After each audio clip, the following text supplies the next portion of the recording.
பிதா, குமாரன், பரிசுத்தாவின் நாமத்தினாலே உங்களை அன்போடு வாழ்த்துகிறேன். இந்த பரிசுத்தமான ஆராதனைக்கு ஆரம்பமாக நாம் ஜெபம் செய்வோம்.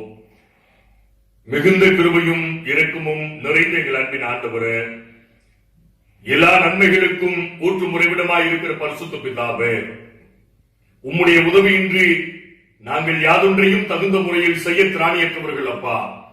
தேவரீர் உம்முடைய கிருபையினாலும் உம்முடைய அளவு கடந்த இரக்கத்தினாலும் உம்முடைய பேரன்பினாலும் நீர் எங்களை இம்மட்டும் கரம் பிடித்து நடத்தி கொண்டிருக்கிறேன். அதற்காக நாங்கள் உமக்கு நன்றி செலுத்துகிறோம். மானானது நீரோடைகளை வாஞ்சித்து கதறுவது போல ஆண்டவரே, உம்முடைய பிரசன்னத்துக்காக எங்களுடைய ஆன்மா ஏங்கி தவிக்கிறதப்பா.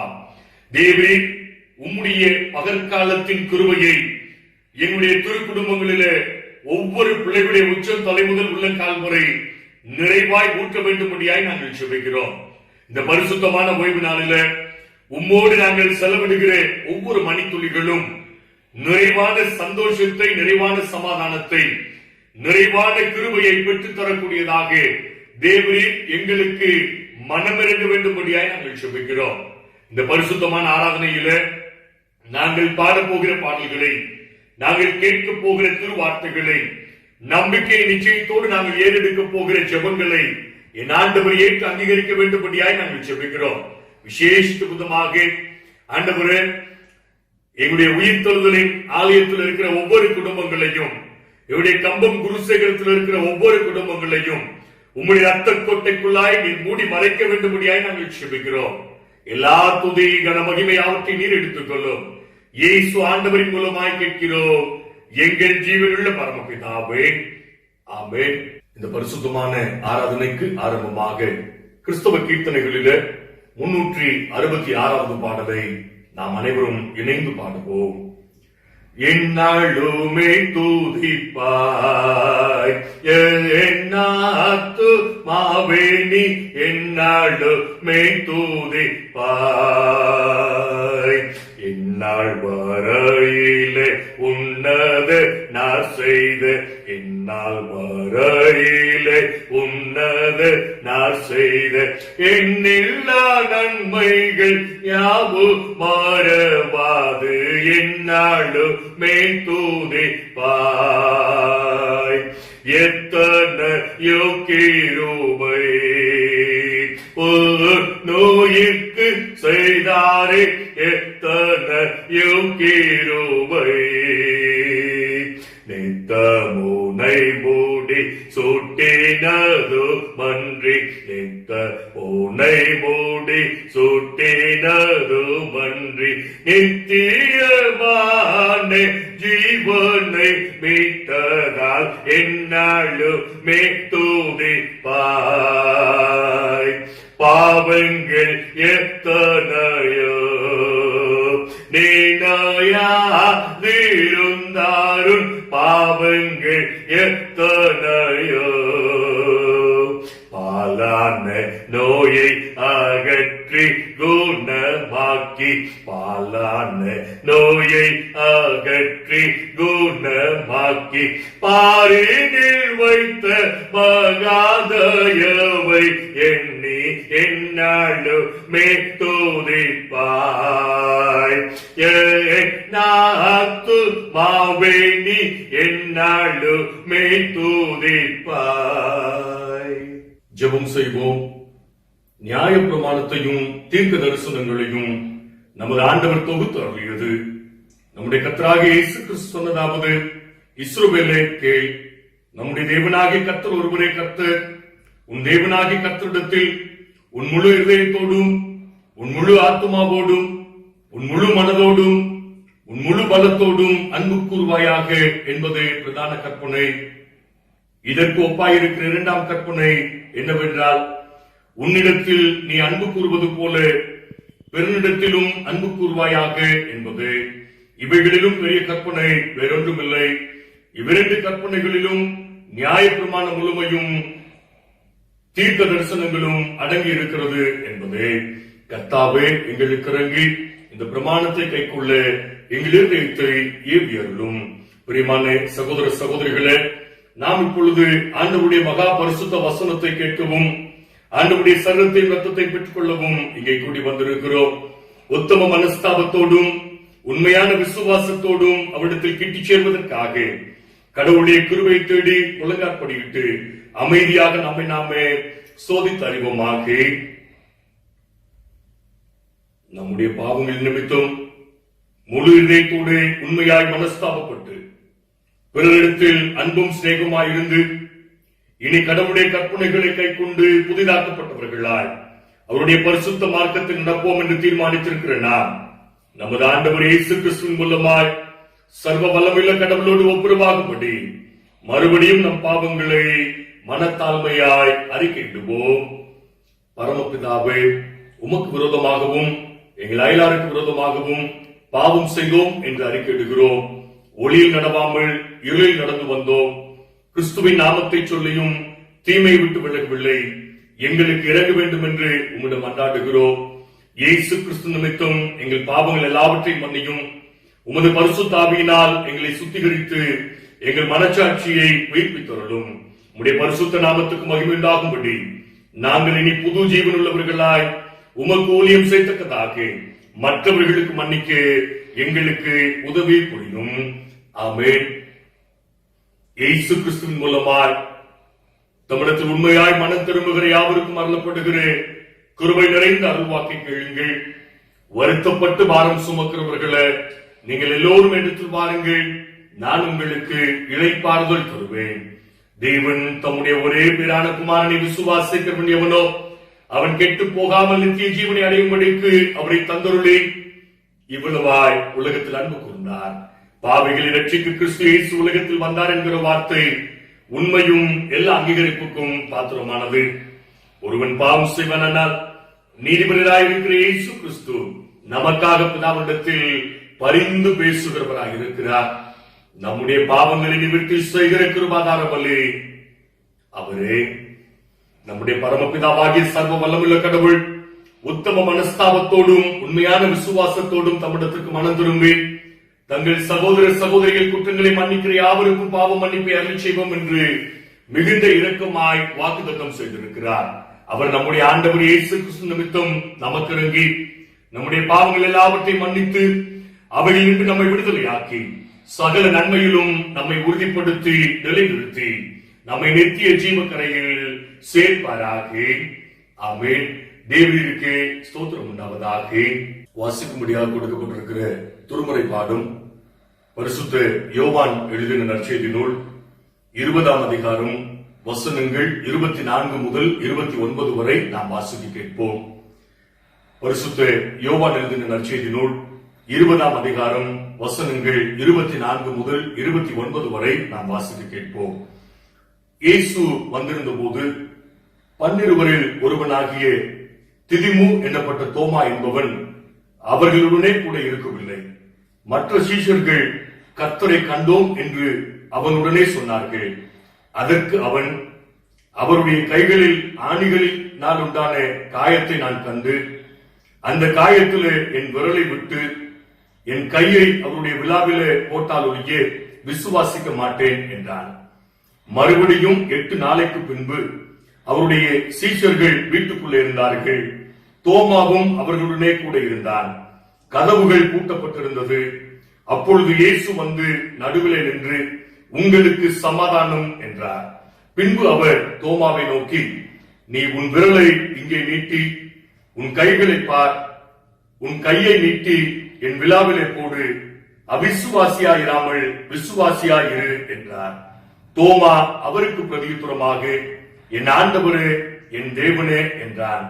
அதற்கு இயேசு, தோமாவே, நீ என்னை கண்டதினாலே விசுவாசித்தாய், காணாதிருந்தும் விசுவாசிக்கிறவர்கள் பாக்கியவான்கள் என்றார் என்பது வாசிக்கும்படியாக கொடுக்கப்பட்ட திருமறை பாடம் வாசித்தாயிற்று. கிறிஸ்துவே உமக்கே தோத்திரம் உண்டாவதாக.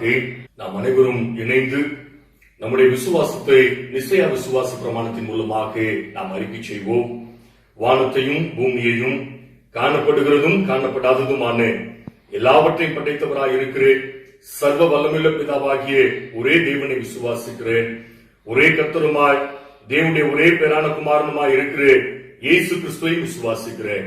அவர் சகல உலகங்களும் உண்டாவதற்கு முன்னே தமது பிதாவினாலே ஜெனிப்பிக்கப்பட்டவர், தெய்வத்தில் தெய்வமானவர், ஜோதியில் ஜோதியானவர், மெய்தேவனில் மெய்தேவனானவர், உண்டாக்கப்படாமல் ஜெனிப்பிக்கப்பட்டவர், பிதாவோடே ஒரே தன்மையுடையவர், சகலத்தையும் உண்டாக்கினவர், மனிதராகி நமக்காகவும் நமக்கு ரட்சிப்பு உண்டாகவும் பரமண்டலத்திலிருந்து இறங்கி பரிசுத்த ஆவியினாலே கன்னி மரியாளிடத்தில் அவதரித்து மனிதனானார். நமக்காக பொந்தி பிலாத்துவின் காலத்தில் சிலுவையில் அறையுண்டு பாடுபட்டு அடக்கம் பண்ணப்பட்டார். வேத வாக்கியங்களின்படி 3ஆம் நாள் உயிர் தெழுந்தார். பரமண்டலத்துக்கு ஏறி பிதாவின் வலது பார்சத்தில் வீற்றிருக்கிறார். உயிருள்ளோரையும் மரித்தோரையும் நியாயம் தீர்க்க மகிமையோடே திரும்ப வருவார். அவருடைய ராஜ்யத்துக்கு முடிவில்லை. கர்த்தருமாய் ஜீவனை கொடுக்கிறவருமாய் பிதாவிலும் குமாரனும் நின்று புறப்படுகிறவருமாய் பிதாவோடும் குமாரனோடும் கூட தொழுது தோத்தரிக்கப்படுகிறவருமாய் தீர்க்க தரிசிகள் மூலமாக உரைத்தவருமாய் இருக்கிறேன். பரிசுத்த ஆவியையும் விசுவாசிக்கிறேன். ஒரே பொதுவான அப்போஸ்தல திருச்சபை உண்டென்று விசுவாசிக்கிறேன். பாவ மன்னிப்புக்கென்று நியமிக்கப்பட்ட ஒரே ஞானஸ்நானத்தை அறிக்கையிடுகிறேன். மரித்தோர் உயிர்த்தெழுதலும் மறுமைக்குரிய ஜீவனும் உண்டாகும் என்று காத்திருக்கிறேன். ஆமென். ஜெபம் செய்வோம். எங்கள் கண்மலையும் எங்கள் கற்பாரையுமாகிய அன்பின் ஆண்டவரே, அடியினுடைய வாயின் வார்த்தைகளும் இந்த வார்த்தைகளை கேட்கிற அன்பு பிள்ளைகளுடைய உள்ளத்தின் நினைவுகளும் உம்முடைய திருப்பாதத்தில் ஏற்புடையதாய் இருக்கட்டும். அடியனை மறைத்து நீர் பேசும் இயேசுவின் மூலமாய் கேட்கிறோம் எங்கள் ஜீவனுள்ள பரமபிதாவே, ஆமென். கிறிஸ்துவுக்குள் பிரியமானவர்களே, உயிர் தெழுந்த ஆண்டவர் இயேசு கிறிஸ்துவின் இனிய துரு பெயரால் உங்களை அன்போடு வாழ்த்துகிற ஆண்டவர் இயேசுவின் சிலுவை மரணத்திற்கு பின்பு சீடர்கள் என்ன நடக்குமோ என்ற கலக்கத்துல யூதர்களுக்கு பயந்து போய் அரைக்கதவை பூட்டிக் கொண்டு பயத்திலே உறைந்து போயிருந்தனர். அதுபோல இன்று கொரோனா கொள்ளை நோயின் தாக்குதல் நாளுக்கு நாள் பெருகிக் கொண்டே இருக்கின்ற பரிதாபத்துல சொந்த இருப்பிடங்களுக்குள்ளே கதவுகளை பூட்டிக் கொண்டு சிறைவாசம் என்று முடியுமோ என்ற கேள்விகளோடு தவிக்கும் நமக்கு ஆண்டவர் அருளும் நம்பிக்கை வார்த்தை யோவான் 20:19 உங்களுக்கு சமாதானம் என்கிறார். வசந்தங்களையும் கோடைகளையும் மாறி மாறி தருகின்ற இயற்கையைப் போல, இன்பத்தையும் துன்பத்தையும் மாறி மாறி தருகின்ற செயற்கையைப் போல, சிலுவையை கொடுத்தால் சுமக்கவும் சிறகுகளை கொடுத்தால் பறக்கவும் பக்குவப்படுகின்ற காலம் இந்த கொடிய காலம். நதிக்கு எப்படி கரைகள் முக்கியமோ அதுபோல கிறிஸ்தவ வாழ்வுக்கு ஆண்டவர் இயேசுவின் பாதங்கள் மிக மிக முக்கியமானது. என்னதான் நட்சத்திரங்களை உரசி நடுவானில் பறவைகள் பறந்தாலும் தானியங்களை தேடி தரைக்குத்தான் வர வேண்டும். என்னதான் விண்வெளியை விரல்களால் தீண்டினாலும் மனிதன் வாழ்வாதாரமான சமாதானத்தை தேடி தேவாலயத்திற்குத்தான் வர வேண்டும். ஆண்டவர் நமக்கு விலையில்லாமல் கொடுக்கும் மாபெரும் அருட்கொடை சமாதானம். வேதமே பலன், ஜெபமே ஜீவன் என்ற நம்பிக்கை நிச்சயத்தோடு ஆண்டவர் கொடுக்கிற தானங்களை பெற்று அனுபவிப்போம். இந்த கொடிய நாட்களில ஆண்டவரோடு நெருங்கி உறவாடுவோம். ஏசாயா 40:31 கர்த்தருக்கு காத்திருக்கிறவர்களோ புதுபலன் அடைந்து கழுகுகளை போல செட்டைகளை அடித்து எழும்புவார்கள். அவர்கள் ஓடினாலும் இளைப்படையார்கள், நடந்தாலும் சோர்ந்து போகார்கள் என்று சொல்லி ஏசாயா தீர்க்கன் குறிப்பிடுகிறார். ஒவ்வொரு நாளின் துவக்கமும் நிறைவும் நாம் குடும்பமாக இணைந்து ஆண்டவருக்காக காத்திருப்போம். ஏசாயா 49:23 கர்த்தருக்கு காத்திருப்பவர்கள் வெட்கப்பட்டு போவதில்லை என்பதை அப்பொழுது அறிந்து கொள்வீர்கள். அன்புக்குரியவர்களே, உயிர்த்தெழுந்த இயேசு கிறிஸ்து தம் 10 சீடர்களை சந்தித்த போது சுருக்கமாகத்தான் பேசினார். என்ன பேசினார்? உங்களுக்கு சமாதானம் என்றார். ஆனால் தோமாவிடம் மட்டும் விரிவாக பேசினார். அவருடைய சொந்த சம்பத்துகளாகிய நம் எல்லாரிடமும் ஆண்டவர் எதிர்பார்க்கின்ற முக்கிய குணமாகிய கிறிஸ்தவர்களின் சுவாசமாகிய விசுவாசத்தை குறித்து விரிவாக பேசினார். ஒரு மனிதன் தாம் அனுபவித்த பல அனுபவங்களின் அடிப்படையில் மற்றவர்களை திடப்படுத்துவதற்காகவும் விசுவாசத்தில் பலப்படுத்துவதற்காகவும் பேசுவதுதான் சாட்சி, டெஸ்டிமோனி என்று சொல்லி குறிப்பிடுகிறார்கள். அமெரிக்க தேசத்துல நியூயார்க் மாகாணத்துல நியூ டைமென்ஷன்ஸ் ஆஃப் டெஸ்டிமோனி, சாட்சியின் புதிய பரிமாணங்கள் என்ற அருங்காட்சியகம் ஒன்று உள்ளது. உலகிலேயே இப்படிப்பட்ட அருங்காட்சியகம் வேறெங்கும் இல்லை. இங்கே ஹிட்லர் என்று கொடுங்கோலனால் பாடுகளையும் சித்திரவதைகளையும் அனுபவித்து உயிர் தப்பி பிழைத்து யூத ஆண் ஒருவரும் யூத பெண் ஒருவரும் தங்களின் வேதனைகளை சாட்சியாக சொல்வது இந்த மியூசியத்துல உருவாக்கப்பட்டிருக்கிறது. உலகிலேயே கடுமையான பாடுகளை அனுபவித்த ஒரே மக்கள் என்றால் அது யூதர்கள் தான். கிறிஸ்துவுக்கு முன்பு பழைய ஏற்பாட்டு காலத்திலும் கிறிஸ்துவுக்கு பின்பு ஹிட்லருடைய கொடுங்கோல் ஆட்சி காலத்திலும் யூத மக்கள் சொல்லொன்னா துயரங்களை அனுபவித்தவர்கள். யூத இனத்தை சரித்திரத்தில் இல்லாத அளவு அவர்களை துடைத்தெறிய துடித்தவர் ஹிட்லர். இதற்காக யூதர்களை கைது செய்து சிறையில் பட்டினி போட்டும் விஷப்புகையை செலுத்தியும் கொலை செய்யப்பட்ட மக்களின் எண்ணிக்கை 50 லட்சம் யூதர்கள். இந்த கொடுமைகளில் இருந்து உயிர் பிழைத்த ஒரு ஆண், அவருடைய பெயர் பின்ஜோஸ் கட்டர். உயிர் பிழைத்த ஒரு பெண் இவான்ஸ் கொலாஸ். இன்றும் இவர்கள் உயிர் வாழ்கின்றனர். சங்கீதம் 118:17 படி, நான் சாவாமல் பிழைத்திருந்து கர்த்தருடைய செய்கைகளை விவரிப்பேன். இந்த வார்த்தையின்படி அனுபவ சாட்சியை இந்த மியூசியத்துல தினமும் ஒளிபரப்புகின்றனர். ஹிட்லரின் கொடுமைகளில் உயிர் பிழைத்த இவர்கள் உணர்வு பூர்வமாக சொல்லுகின்ற சாட்சியானது உருக்குலைந்த உள்ளங்களை மறு உருவாக்குவதாகவும் நம்பிக்கை இழந்த மக்களுக்கு விசுவாசத்துல வேரூன்றி வளரச் செய்யக்கூடியதாகவும் இருக்கிறது. இயேசுவும் தாம் உயிர் தெழுந்ததை சாட்சியாக தோமாவிடம் விவரித்து சொல்லி விசுவாசத்திற்கு உரமிடுகிறார். இயேசுவே நேரடியாக வந்து தன் காயங்களை காட்டி சாட்சி சொன்னது தோமாவுக்கு ஒரு பெரிய மெய் சிலிர்ப்பை ஏற்படுத்துகிறது. தோமாவின் அந்த மெய் சிலிர்ப்பு தான் யோவான் 20:28 என் ஆண்டவரே என் தேவனே என்று தன்னை முழுமையாக அர்ப்பணிக்க தூண்டியது. ஆண்டவரோடு கூட இருந்து 12 சீடர்களும் ஒவ்வொரு விதமான அனுபவங்களிலிருந்து வந்தவர்கள். இந்த 12 சீடர்களில சிறப்புக்குரியவர் யார் என்றால், நாம் யாரை குறிப்பிடுவோம்? சீடர்கள் அனைவரும் இயேசுவோடு வாழ வேண்டும் என்பதையே விரும்பினார்கள். பேதுரு இயேசுவுக்கு கஷ்டம் வரப்போகிறது என்றவுடன் உமக்கு இந்த பாடு வேண்டாம் என்றான். ஆனால் ஆண்டவர் சொல்லுகிறார், அப்பாலே போ சாத்தானே என்று சொல்லி குறிப்பிடுகிறார். யூதாஸ் ஆண்டவரை வைத்து எப்படியாவது யூதருக்கு ராஜாவாகி விட வேண்டும் என்று துடித்தார். ஆனால் தோமா யோவான் 11:16 திதிமு என்னப்பட்ட தோமா மற்ற சீடர்களை நோக்கி அவரோட கூட மரிக்கும்படி நாமும் போவோம் என்றான். எந்த சீடரும் ஆண்டவரோடு மரிக்க நினைக்கவில்லை. இயேசுவோடு மரிக்க வேண்டும் என்று சொன்ன ஒரே சீடன் தோமா. அதனால்தான் வேத பண்டிதர்கள் இயேசுவின் சிறந்த சீடர் தோமா என்று சொல்லி குறிப்பிடுகின்றனர். தோமா ஒரு சிறந்த சீடர் என்பதற்கு இன்னும் பல காரணங்கள் இருக்கிறது. இதைத்தான் 3 காரியங்களின் மூலமாக இந்த நாளில நாம் தியானிக்க இருக்கிறோம். முதல் காரியம் தோமாவின் கேள்வி ஞானம். பொதுவாக பள்ளிக்கூடங்களில ஆசிரியர்களுக்கு யாரை ரொம்ப பிடிக்கும்? நல்ல பதில் சொல்றவங்களை தான் பிடிக்கும். பிரில்லியன்ட், இன்டெலிஜென்ட், வெரி குட் என்று வாழ்த்துவார்கள். இப்படிப்பட்டவர்களுக்கு மட்டுமே முதன்மையான இடமும் கொடுக்கப்படும். இயேசு கிறிஸ்து யாரை ரொம்ப பிடிக்கும் தெரியுமா? கேள்வி கேட்பவர்களைத்தான் அவருக்கு ரொம்ப பிடிக்கும். 12 சீடர்களில் கேள்வி ஞானம் கொண்டு ஒரே சீடரும் தோமாதான். அதனால்தான் இயேசுவுக்கு தோமாவை ரொம்ப பிடிக்குமா? இயேசு தம் சீடர்களுக்கு உபதேசித்துக் கொண்டிருக்கும் போது யோவான் 14ஆம் அதிகாரத்துல, நான் என் பிதாவின் வீட்டிற்கு போகிறேன், நான் போய் ஒரு ஸ்தலத்தை ஆயத்தம் பண்ணின பின்பு மறுபடியும் வந்து உங்களை என்னிடத்தில் சேர்த்துக் கொள்ளுவேன். நான் போகிற இடத்தையும் வழியையும் அறிந்திருக்கிறீர்கள் என்றார்.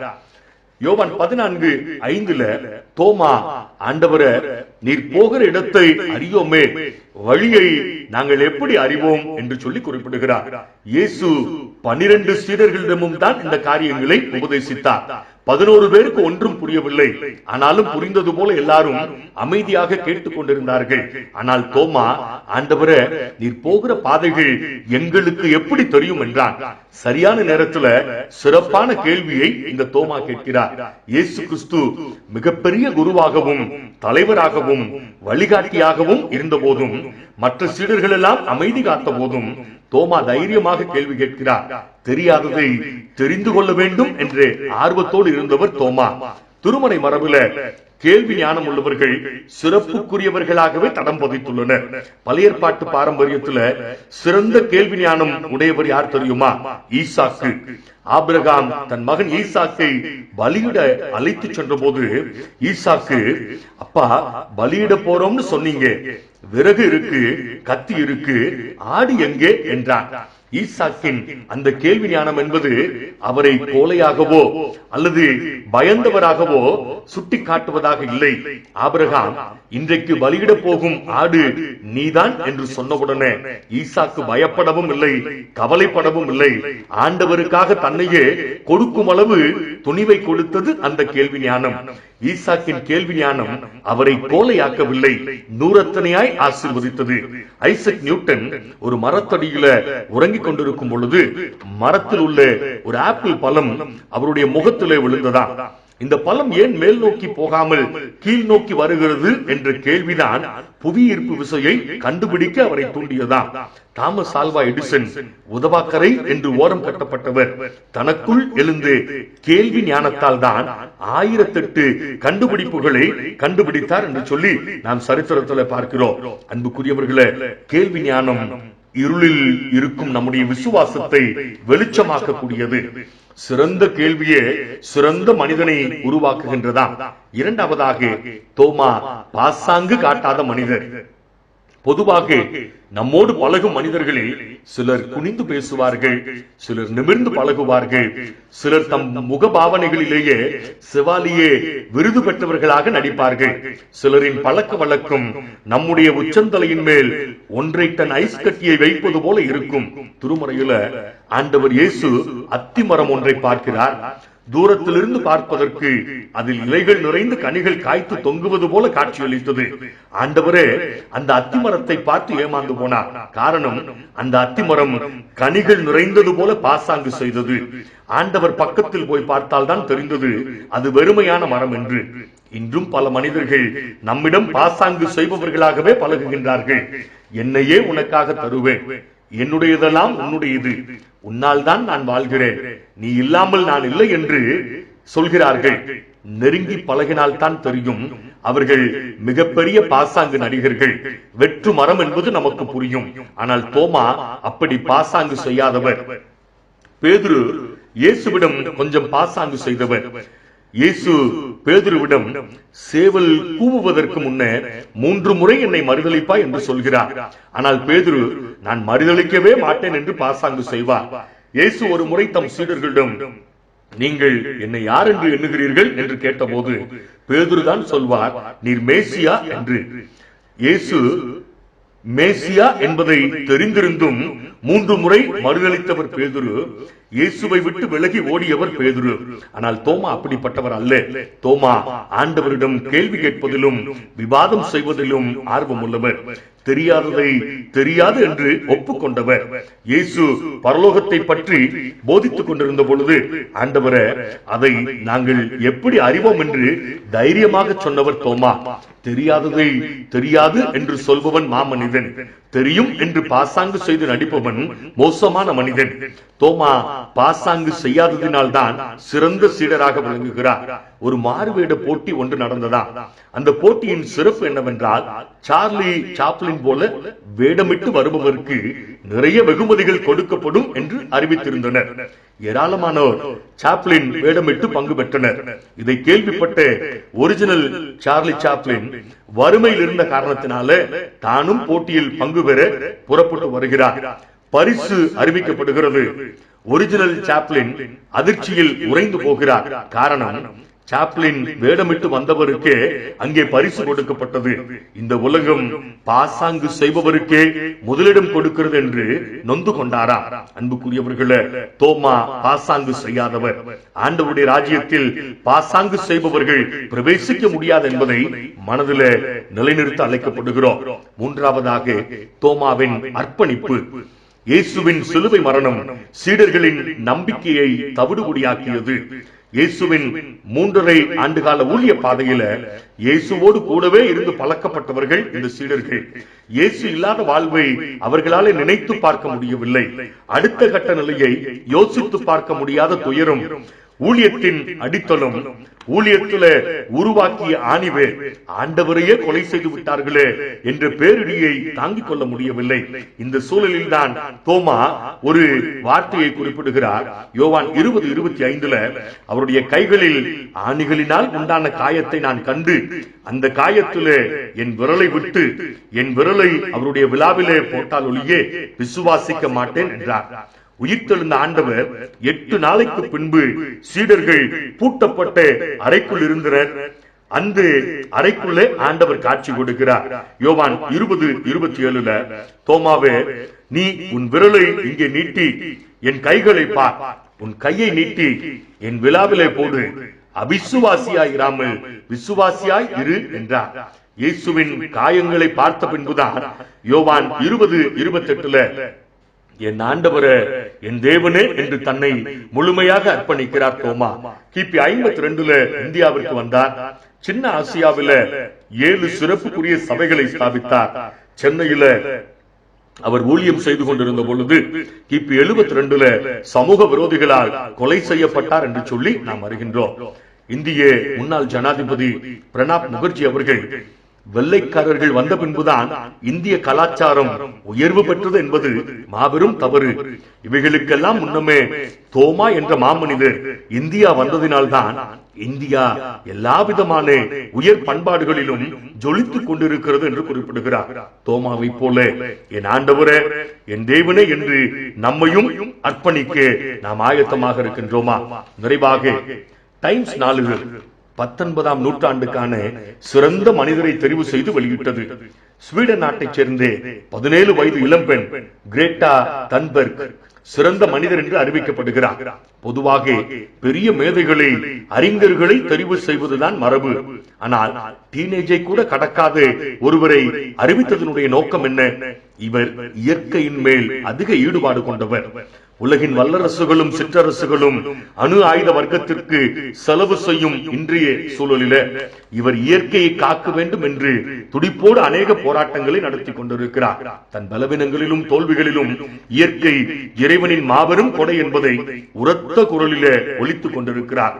இயற்கையை மறந்து செயற்கையில் பறந்து துடிப்பவர்களே, கொரோனா ஒரே ஒரு எச்சரிப்பு மணிதான். இன்னும் பல துயரங்கள் நம்மை எதிர்நோக்கி வருவதற்கு ஆயத்தமாகி கொண்டிருக்கிறது. அதனாலாவது இயற்கையை காப்போம் என்று சொல்லி அழைப்பு கொடுக்கிறார். இதனால் தான் டைம்ஸ் சிறந்த மனிதராக இந்த இளம் பெண்ணை தெரிவு செய்திருக்கிறது. தோமா இயேசுவுக்காக மரிக்க துணிந்ததால் தான் சிறந்த சீடராக சொல்லிக்கிறார். தோமாவை போல கேள்வி ஞானம் உள்ளவர்களாய், பாசாங்கு செய்யாதவர்களாய், ஆண்டவரே என் தேவனே என்று நம்மை நாம் அர்ப்பணிப்போம். அன்புக்குரியவர்களே, நான் இயேசுவை சுமக்கும் கழுதையா இல்லை இயேசுவை சுமக்கும் சிலுவையா? நிறைவாக தனித்திருங்கள், தேவனோடு இருங்கள், விலகி இருங்கள், விசுவாசத்தோடு இருங்கள், வீட்டில் இருங்கள், விழிப்புடன் இருங்கள். ஆண்டவர் உங்களை ஆசீர்வதிப்பார். ஆமென். ஜெபம் செய்வோம். எங்களுக்கு ஒத்தாசை வரும் பர்வதங்களுக்கு நேராக எங்கள் கண்களை ஏறெடுக்கிறோம். ஆண்டவரே, வானத்தையும் பூமியும் உண்டாக்கின உம்முடைய பாதத்திலிருந்து எங்களுக்கு தேவையான ஒத்தாசைகள் ஒவ்வொரு நொடி பொழுதும் அதினதின் காலத்துல வந்து கொண்டே இருக்கிற தயவுக்காக நாங்கள் உமக்கு நன்றி செலுத்துகிறோம். ஆண்டவரே, உம்முடைய வேதத்தில் உள்ள வார்த்தைகள் எல்லாம் எங்களுடைய உள்ளத்திற்கு தேவையான ஆறுதலையும் தேர்தலையும் திட நம்பிக்கையும் கொடுக்கிற தயவுக்காக நாங்கள் உமக்கு நன்றி செலுத்துகிறோம். கம்பம் உயிர்த்தெழுதலின் ஆலயத்துல, கம்பம் குருசேகரத்தில் இருக்கிற குடும்பங்களில உம்முடைய வசனங்கள் நிறைவான சமாதானத்தை ஒவ்வொரு நாளும் பொழிகிற தயவுக்காக நாங்கள் உமக்கு நன்றி செலுத்துகிறோம். இப்பொழுதும் ஆண்டவரே, உம்முடைய பரிசுத்த பிரசன்னத்தினாலே இந்த கொடிய கொள்ளை நோய் நாட்களில் நீர் எங்களை ஆளுகை செய்ய வேண்டும்படியாய் நாங்கள் ஜெபிக்கிறோம். அப்பா, தோமா உம்முடைய சமூகத்துல ஆண்டவரே கேள்வி ஞானம் உடையவராய், ஆண்டவரே பாசாங்கு செய்யாதவராய், ஆண்டவரே என் ஆண்டவரே என் தேவனே என்று தன்னை முழுமையாக அர்ப்பணிக்கிறவராய் வாழ்ந்தது போல நாங்களும் எங்களை முழுமையாய் உம்முடைய திருக்கரத்துல அர்ப்பணிக்கக்கூடிய கிருபைகளை நீ தர வேண்டும்படியாய் நாங்கள் ஜெபிக்கிறோம். வானம் எனக்கு சிங்காசனம், பூமி எனக்கு பாதபடி என்று சொன்னேன். உம்முடைய வார்த்தைகளை நினைவு கூறுகிறோம். தேவரீர் எங்கள் மேல் மனம் இறங்கி இந்த கொள்ளை நோயின் தாக்கத்தில் இருந்து எங்களுடைய திரு குடும்பங்களை, எங்களுடைய கம்பம் நகரை, எங்களுடைய கிளை சபைகள் சார்ந்திருக்கிற பகுதிகளை எங்களுடைய தேனி மாவட்டத்தை, எங்களுடைய தமிழகத்தை, எங்களுடைய இந்திய தேசத்தை, ஆண்டவரே ஒட்டுமொத்த உலகத்தை உம்முடைய கல்வாரி ரத்தம் தெளித்து சுத்திகரிக்க வேண்டும்படியாய், பாதுகாக்க வேண்டும்படியாய், உம்முடைய பரிபூர்ண மகிமையினால எங்களை அரவணைக்க வேண்டும்படியாய் நாங்கள் ஜெபிக்கிறோம். ஆண்டவரே, எங்களுடைய திருச்சபையில் இருக்கிற கண்மணி பிள்ளைகளை, வாலிபர்களை, ஆண்டவரே தாய்மார்களை, ஆண்டவரே வயது முதிர்ந்தவர்களை, பல துறைகளிலே பணி செய்து பணி ஓய்வு பெற்றிருக்கிறவர்களை உம்முடைய கரத்தில் ஒப்புக் கொண்டிருக்கிறோம். குறிப்பாக 60 வயது, 70 வயது, 80 வயதை கடந்த உடைய திருச்சபையில் இருக்கிற ஒவ்வொரு நல்ல உள்ளங்களுக்கும் உம்முடைய பாதுகாவல் போதுமானதாக இருக்கட்டும். விசேஷித்த விதமாக இந்த கொள்ளை நோயின் நாட்களில ஆண்டவரை கூலி வேலைக்கு செல்லுகிற உள்ளங்கள் வேலை செய்வதற்கு செல்ல முடியாமல் தவித்துக் கொண்டிருக்கிற வேலையில உம்முடைய சமாதானம் ஒவ்வொரு பிள்ளைகளையும் தாங்கட்டும். பிள்ளைகளுடைய தேவைகளை எல்லாம் ஆண்டவர் சந்தியும் அப்பா. ஆண்டவரே, வேதனை உண்டாக்கும் வழிகளுக்கு கர்த்தர் எங்களை விலைக்கு மறைத்து நித்திய வழியிலே எங்களை கரம் பிடித்துக் கொண்டு போய் சேர்க்க வேண்டும்படியாய் நாங்கள் ஜெபிக்கிறோம். உம்முடைய நாமம் மகிமைப்படட்டும்.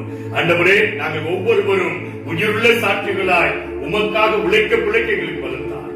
இயேசு ஆண்டவரின் மூலமாய் கேட்கிறோம் எங்கள் ஜீவனுள்ள பரமபிதாவே, ஆமென். சேர்ந்து ஜெபிப்போம். பரமண்டலங்களுக்கு எங்கள் பிதாவே, நாமம் பரிசுத்தப்படுவதாக, ராஜ்யம் வருவதாக, கிறிஸ்து பரமண்டலத்திலே செய்யப்பட்டதுள்ள பூமியிலும் செய்யப்படுவதாக. உங்கள் ஆகாரத்தை எங்களுக்கு தாரும். எங்களுக்கு விரோதமாய் குற்றம் செய்வது நாங்கள் மன்னிக்கிறது போல எங்கள் குற்றங்களை எங்களுக்கு மன்னிக்கும். எங்களை சோதனைக்குள் பிரவேசிக்க பண்ணாமல் தீர்மானித்துக் ராஜ்யமும் வல்லமை மகிமை வென்றே. ஆமென். தேவனுடைய இரக்கமுள்ள கிருபைக்கும் தயவுள்ள பராமரிப்பும் நம்மையும் நம்முடைய 9 சபைகளிலும் ஒட்டுமொத்த உலகத்தையும் அர்ப்பணிக்கிறோம். நம்முடைய ஆண்டவரே இயேசு கிறிஸ்துவின் கிருபையும் பிதாவாகிய தேவனுடைய அன்பும் தூய ஆவியானவருடைய வழிநடத்துதலும் பாதுகாவலும் பராமரிப்பும் ஒவ்வொருவரோடும் கூட இன்றும் என்றும் சதா காலங்களிலும் நிலைத்திருப்பதாக. ஆமென். நிறைவு பாடலாக கிறிஸ்துவ கீர்த்தனைகளில் 72வது பாடலை நாம் அனைவரும் இணைந்து பாடுவோம். சாலேமின் ராஜா, சங்கையின் ராஜா, சுவாமி வாருமே, இந்த தாரணி மீதினில் ஆளுகை செய்திட சடுதி வாருமே, இந்த தாரணி மீதினில் ஆளுகை செய்திட சடுதி வாருமே. சாலேமின் ராஜா, சங்கையின் ராஜா, சுவாமி வாருமே, சீக்கிரம் வருவோம் என்றுரைத்து போன செல்வகுமாரனே, சீக்கிரம் வருவோம் என்றுரைத்து போன செல்வகுமாரனே, இந்த சீயோனின் மாதுகள் தேடி திரிகின்ற செய்தி கேளிரோ, இந்த சீயோனின் மாதுகள் தேடி திரிகின்ற செய்தி கேளிரோ. சாலேமின் ராஜா, சங்கையின் ராஜா, சுவாமி வாருமே, சாட்சியாக சுபவிசேஷம் தாரணி மேவுதே,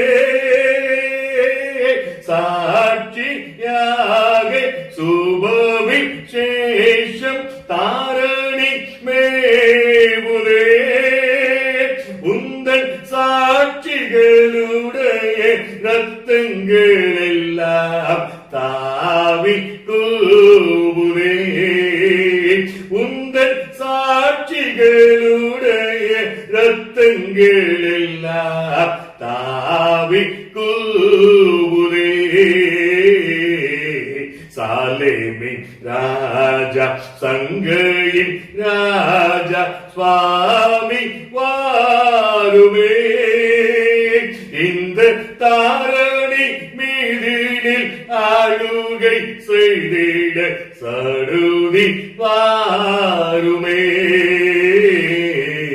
சாலேமின் ராஜா, சங்கையின் ராஜா, சுவாமி வாருமே. நம்முடைய நன்றிகள் கர்த்தரை ஸ்தோத்திரி. என் முழு உள்ளமே அவருடைய பரிசுத்த நாமத்தை ஸ்தோத்திரி. என் ஆத்துமாவே கர்த்தரை ஸ்தோத்திரி. கர்த்தர் செய்த சகல உபகாரங்களை மறவாதே. ஆமென். கர்த்தர் உங்களோடு இருப்பாராக. அவர் உமது ஆவியோடும் இருப்பாராக. கர்த்தர் தருகின்ற நிறைவான சமாதானத்தோடு சென்று வாருங்கள். கர்த்தருடைய நாமத்தினாலே ஆமென்.